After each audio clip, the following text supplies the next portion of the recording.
அனைவருக்கும் வணக்கம். இப்போ எங்களோட நீர்வழி பகுதி திட்டத்தில் வந்து பார்த்தீங்கன்னாக்கா, ஆரம்பத்தில் வந்து பிசிண்டி ஏரியாவில் வந்து எஃப்ஐபி வந்து ஆரம்பித்தோம். ஒரு 100 ஹெக்டேரில். அது வந்து சிறப்பாக செஞ்சதுனால நபார்டு வங்கி மூலமாகவும் சீட்ஸ் பாப்பியா வந்து பார்த்தீங்கன்னாக்கா 1277 ஹெக்டேர் வந்து கொடுத்தாங்க. சீட்ஸ்லேருந்து நீர்வழி பகுதியில் தலைவராக இருக்கேன். நிலத்தில் இருக்கிற சீமக்கரவல் எல்லாம் அகற்றிட்டு அதில் வரப்பு போடுறது, அதுக்கு தேவையான தண்ணியை சேமிக்கிறதுக்கு என்னென்ன வழிமுறைகளோ அதை செஞ்சோம். திருப்பி அதை வந்து மக்கள் விவசாயத்தை ஊக்குவிக்கிறதுக்காண்டி அவங்களையும் ஊரில் வெளியில் இருந்தவங்களெலாம் ஊருக்கு வர சொல்லி தரிசு நிலத்தை மேம்பாடை செஞ்சு அது விவசாயத்தை இது பண்ணோம். அது வந்து ஒரு வருஷம் 1.5 வருஷம் முடிஞ்ச பிறகு அதனுடைய விரிவாக்கமாக 2வது வந்து எங்களுக்கு ஒரு 1500 ஏக்கருக்கு நபார்டு மூலியமா எங்களுக்கு அது பண்ண சொல்லி கொடுத்தாங்க. அதை வந்து நாங்கள் ஒரு 4 வருஷம் ப்ராஜெக்டாக எடுத்து செஞ்சோம். அதில் வந்து ஒரு 10 ஊர் உள்ளடக்கி ஒரு 4 பஞ்சாயத்தில் வரும். அது செஞ்சோம். அதில் வந்து எல்லா மக்களுக்கும் என்னென்ன தேவையோ உரம் வாங்குறது, மருந்து அடிக்கிறது, அதுக்கடுத்து வரப்பு கட்டுறது, அதே மாதிரி சீமக்கல்லை பிடுங்கி தரிசு நிலத்தை மேம்படுத்துறது, அதுக்கடுத்து வந்து ஊரில் போடுற ஓடைகளில் வந்து தடுப்பணை கட்டி அதில் வந்து சங்கன் குட்டை அமைக்கிறது, இந்த வேலையெல்லாம் பார்த்தோம். தண்ணியை சேமிக்கிறதுக்கு என்னென்ன வழிகளோ அதை போல செஞ்சோம். அதனால் எங்களுக்கு ஊரில் வந்து விவசாயத்தில் வந்து நல்ல ஒரு மாற்றங்கள் வந்துச்சு. மாற்றங்கள் வந்து மக்கள் நல்ல நன்மை அடைஞ்சோம். மழை பெய்கிற தண்ணி வந்து வேஸ்ட்டாக போய்கிட்டு இருந்துச்சு. அதை வந்து நபார்டு வங்கிங்கில் எல் ஷேப்பில் வந்து வடிகால் திட்டத்தை அமைச்சு கொடுத்தாங்க. பண்ணை குட்டால அமைச்சு கொடுத்தாங்க. 3 மூட சோளம் ஏக்கருக்கு 3 மூட சோளம் வந்துச்சு. நபார்டு வங்கியில் நான் டிரைவர் தண்ணி போயிட்டு வந்து நபார்டில் சுத்தம் பண்ணி வரப்பு போட்டு கொடுத்ததுக்காட்டு ஏக்கருக்கு 5 மூட சோளம் அடிச்சுக்கிட்டேன். என் இடத்துல ஈரக்கல்லினால் கொஞ்சம் விவசாயம் பண்ணுற முறை வந்து கொஞ்சம் கெட்டு போச்சு. மண்ணும் கெட்டு போச்சு. அதனால் என்ன பண்ணுறதுன்னு யோசிச்சுக்கிட்டே இருந்தேன். சீட்ஸு மட்டும் நபார்டு வங்கி நிறுவனத்துலேருந்து ஊர்னிக்கரை, மீன் வளர்ப்பு இது போன்ற சில திட்டங்களை வந்து செஞ்சுக்கிட்டு இருந்தாங்க. அப்போன்னும்போது அவங்க எனக்கு மீன் வளர்க்குறதுக்கான ஒரு நிறுவனத்து மூலயமா ஒரு ஃபண்டு எனக்கு ஒதுக்கி ஊர்னியெல்லாம் தோண்டி கொடுத்தாங்க. தோண்டி கொடுத்து அது மூலயமா கட்லா, ரோகு, பாறை இப்படி போன்ற ஒவ்வொரு மீன் குஞ்சும் ஒவ்வொரு கிடங்குல விட்டு நான் வந்து வளர்ப்பு முறையை பண்ணிக்கிட்டு இருக்கேன். டேண்டு பார்த்தாலும் மழை வருது, அந்த ஓரம் போட்டு எல்லாம் இதெல்லாம் அடித்து கம்மாய்க்கள் வந்து சொல்லுவாங்க, உங்கள் இப்போ விதையெல்லாம் கம்மாய்க்கள் வச்சு அங்கே என்ன முளைக்க முடியாது. இப்படியெல்லாம் இருந்து கஷ்டப்பட்டு இந்த வங்கி மூலத்தில் வச்சு நல்லா வர போட்டாங்க. 2 வருஷமாக பரவாயில்லாமல் ஒரு ஏக்கரில் நான் எப்போயே 2 உண்டாலும் 3 உண்டாலும் எடுப்பேன். 6 உண்டாலது அழகாக எடுத்தேன் 2 வருஷமாக. இந்த வருஷம் மழைகளாம் இல்லை. ஏன்னா கொஞ்சம் ஏனதானம் ஒன்று போட்டிருக்கோம். கடவுளே அந்த மத்தியிலேயே இவங்க போட்டதெல்லாம் இவங்க போட்டதில்ல அந்த காட்டில் வருங்க. எல்லா காட்டுக்கும் எங்கள் காட்டும் பரிசுத்தமாக நல்லா இருக்கு. களை எடுத்து நல்லா வச்சுட்டு வர போயிட்டு நீங்கள் கூட ஒரு நாள் கூட வந்து அந்த காட்டை பார்த்துங்க. நான் சந்திர மரம் கேட்டிருந்தேன். சந்திர மரம் கேட்டதில் கொடுத்தாங்க. இப்போ ஊண்டி 2023 கொடுத்தாங்க. 2023 கொடுத்து 2 அடி கண்டு கொடுத்துருந்தாங்க. இப்போ ஊண்டி 8 அடி கண்டாக வளர்ந்துருக்கு. 10 அடி கண்டு வளர்ந்துருக்கு. நல்லா இருக்குது. என் பிள்ளைய 2 பிள்ளைய 5 வயசு ஆகுது. ஒரு படிப்பு காலேஜ் போகல 10-15 வருஷத்தில் வெட்டலாம்னாங்க. நான் நல்லா வளர்த்ததில் 12 வருஷத்தில் வெட்டலாம்னு நினைக்கிறேன். அதனால் படிப்புக்கு உதவும்.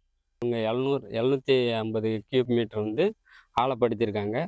ஆழப்படுத்தினதுனால எங்களுக்கு என்ன, இந்த ஊர் மக்களுக்கு என்னென்னா, சுற்றி இருக்கிற ஒரு 15 கிணறுக்கு வந்து நிலத்தடி நீர் வந்து நிரந்தரமாக கூடுது.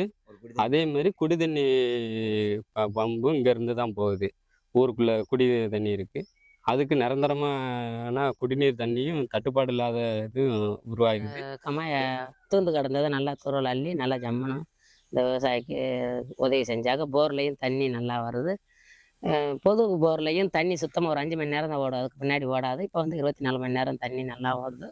அதை பற்றி எந்த குறையில்லை. சந்தோஷமாக இருக்குது செஞ்சதுக்கு. மிகச்சிறந்த பள்ளிகளில் இதோ ஒரு பள்ளியாகும். இங்கு சீடு தொண்டு நிறுவனத்தின் மூலமாக வடக்கு புளியம்பட்டி நீர்வழி பிடிப்பின் ஒரு பகுதியாக இந்த தோணுகால் பள்ளியும் உள்ளது. இப்பள்ளியில் முதலாக ஒரு 14.5 சென்ட் நிலம் வாங்கிய பொழுது அப்பொழுது சுத்தம் பண்ணாமல் மிகவும் கருவளக்காடுகளாக இருந்து வந்தன. சீடு தொண்டு நிறுவனத்தின் மூலமாக அது உழுகப்பட்டு அங்கு மரக்கன்றுகள்லாம் நடுவதற்கு உதவி செய்தார்கள். நிறைய மரக்கன்றுகள் நடப்பட்டன. செம்ஜாடி மாற்றியிருக்கோம். கோடைகள் மழை காலம் வந்து தண்ணி இருக்குது சார். தண்ணி இருக்குண்ணே. கோடைகளில் வந்து எங்களுக்கு மேய்ஞ்சி போச்சுன்னா எங்கேயும் தண்ணி கிடைக்கல. இந்த பண்ணையை வெட்டினதுனால எங்களுக்கு இப்போ ரொம்ப சந்தோஷமாக இருக்குது. அங்கனங்க நாங்கள் இப்போ விட்டுக்கிறாப்புல இருக்குது. எந்த பிரச்சனையும் இல்லாமல் இருக்குது. ஒரு கையளவுக்கு ஒரு ஒரு அரை ஏக்கரில் பூச்செடி வச்சுருந்தோம். ஒரு 1000 அடியில் போர் போட்டிருந்தோம். தண்ணி கிடைக்கல. தண்ணி வந்து ஒரு அரை மணி நேரம் கூட பாயாது. அந்த பூச்செடிக்கு மட்டும் பாய்ச்சிக்கிட்டு இருந்தோம். நவார்டு வங்கியிலேருந்து ஒரு உதவி கேட்டிருந்தோம். இப்போ பண்ணைக்குட்டை தோண்டி கொடுத்துருந்தாங்க. பண்ணைக்குட்டை கொடுத்து துவார பாய் போட்டு கொடுத்தாங்க. அதுலேருந்து கொஞ்சம் தண்ணி சேமித்து இப்போ கொஞ்சம் கொஞ்சமாக விவசாயத்தை கொஞ்சம் கொஞ்சமாக நகட்டிட்டு வரோம். வடக்கு புளியம்பட்டி நீர்வடி பகுதி நிலமற்ற பெண்கள் கூட்டமைப்பில் நான் ஒரு 50,000 கடன் வாங்கியிருந்தேன். இப்போ அந்த 50,000 மூலமாக நான் இப்போ தையல் மிஷின் வாங்கி ஒரு கடையை வச்சு டெவலப் பண்ணி நான் ஒரு 4 பேருக்கு வேலை கொடுக்குற அளவுக்கு நான் டெவலப் ஆகியிருக்கேன். அது மட்டும் இல்லாமல் சுற்றி இருக்கிற எல்லா பெண்களுக்கும் என்னையால் வேலை வாய்ப்பு கொடுக்குற தைரியம் எனக்கு இவங்களால தான் எனக்கு வந்திருக்கு. அதுக்கு மரம் வச்சா தான் மழை பெய்யுங்காக 2வது வேஸ்ட் அந்த இடம் வந்து வேஸ்ட் ஆகாமல் மரக்கன்று வச்சோம். ஏன்னா நாங்கள் சின்ன பிள்ளையிலேருந்து வளர்ந்து இங்கே எடுத்துருக்கோம். இப்போ இந்த நிறுவனம் வந்து இந்த கருவாழையை பிடுங்கி கொடுத்ததுக்காகவே ரொம்ப நன்றி. ஏன்னா கருவாழை சொல்லுவாங்க அந்த இலை துளியலோடு அந்த ஈரப்பாசையை எடுத்துரும்னு சொல்லியிருக்கா, கேள்விப்பட்டிருக்கேன் நாங்கள் அந்த இதில். ஆனால் அந்த இதை எடுத்து கொடுத்ததுக்காகவே ரொம்ப நன்றி. இப்போ நாங்கள் விவசாயம் பார்த்து இப்போ எங்கள் ஊர் ரொம்ப குளிர்ச்சியாக இருக்குது. முந்தி இருந்ததை விட நான் இந்த ஊரில் தான் பிறந்திருக்கேன் வளர்ந்துருக்கேன். இந்த நிறுவனம் வந்தது இருந்ததை விட இருந்ததை விட எங்களுக்கு சுற்றி நல்லா பச்சை பசேன்னு நல்லா இருக்குது. இந்த மாதிரி ஒரு பயோகேஸ் அடுப்புன்னு ஒரு திட்டம் வருது, அதை உங்களுக்கு நல்லா பண்ணித்தரோம், உங்களுக்கு யூஸாக இருக்கும் அப்படின்னாங்க. நான் கூட மலைச்சேன். எனக்கு அதை எப்படி பயன்படுத்துறதுன்னு தெரியல. ஏதாவது வாடை வருதா என்ன ஸ்மெல்லு வந்தால் அது ஒரு மாதிரியா இருக்குமே அப்படின்னு தெரியாதவங்க அது வேணாம் அப்படின்னாங்க. என்னோட பொண்ணு இல்லை பரவாயில்ல இது நல்லா தான் இருக்கும், யூஸ்ஃபுல்லாக இருக்குமா அப்படின்னு சொல்லி என்னோட பொண்ணு சொல்லவுமே அதனால் நீங்கள் இதை ரெடி பண்ணுமா அப்படின்னு சொல்லவும் எனக்கு நல்ல முறையாக பண்ணி கொடுத்தாங்க. பண்ணி கொடுத்ததுல கரைப்பேன். காலை ஒரு நாள் விட்டு ஒரு நாள் கரைச்சா இந்த தொட்டி நிறைஞ்சிரும். நிறையிற போது அதை நல்லா கரைச்சி அதிலே செத்தை இல்லாமல் மண் இல்லாமல் சுத்தமாக கரைச்சி விட்டோன்னு சொன்னால் டெய்லியுமே காலையில் ஒரு 2 கிலோ அரிசி போட்டு காய்ச்சலாம், சாயந்தரம் 2 கிலோ அரிசி போட்டு அதுக்கு தக்க சமையலுக்கு என்ன வேணுன்ற பொரியல் எல்லாம் பண்ணிக்கலாம். நல்லா தேவையான அளவு நல்லா எரியும். FAO ஃபார்மர் ப்ரொடியூசர் ஆர்கனைசேஷன் ஒன்று வந்து ஆரம்பித்த அந்த பகுதியில் நபார்டோட உதவியோடையும் சீட்ஸோட உதவியோடையும் அது வந்து இப்போ 5வது வருஷம் போய்கிட்டு இருக்கு, சிறப்பாக போய்கிட்டு இருக்கு. அதோட இந்த சின்ன பிள்ளைமட்டி ஆடு வளர்ப்புதில் ஒரு மெம்பராக சேர்ந்து கிடாயை வாங்கி வளர்த்து விற்றுக்கிட்டு இருக்கு. இன்னும் 10 கிடாயோட இருக்குது.